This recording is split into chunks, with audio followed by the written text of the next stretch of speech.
हरे कृष्णा। सभी वैष्णव भक्तों को एकादशी की बहुत बहुत बधाइयाँ।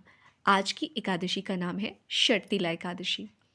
तो आपके मन में अगर प्रश्न है कि हमें कौन सी एकादशी रखनी चाहिए, महीने में तो दो एकादशियाँ आती हैं, एक कृष्ण पक्ष वाली और एक शुक्ल पक्ष वाली। तो आइए एग्जाम्पल से जानते हैं। जैसे गौ माता चाहे गोरे रंग में हो चाहे काले रंग में हो, लेकिन उन दोनों का दूध तो सफ़ेद रंग का ही होता है। ठीक वैसे ही एकादशी चाहे कृष्ण पक्ष वाली रखो चाहे शुक्ल पक्ष वाली रखो, दोनों का फल समान होता है। दोनों ही एकादशियाँ हमारे माधव हमारे कृष्ण को बहुत प्यारी हैं।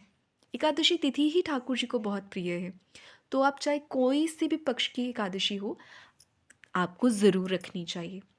अब दूसरा प्रश्न ये होता है कि एकादशी किसी दिन होता है कि दशमी तिथि के साथ मेल खाती है और बस 1 मिनट के लिए या 2 मिनट के लिए या 1-2 घंटे के लिए या 4-5 घंटे के लिए एकादशी होती है, अगले दिन के लिए भी वो दशमी के साथ मिश्रित होती है। तो हमें कौन सी एकादशी रखनी चाहिए?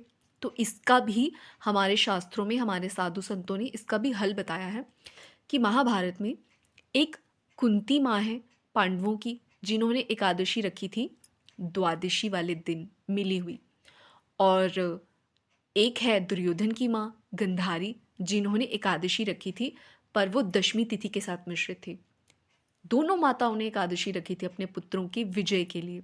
पर आप तो सब जानते ही हैं कि महाभारत का युद्ध कौन जीता था। दुर्योधन मारा गया था और पांडवों के 5 पुत्र जीत गए थे। क्यों?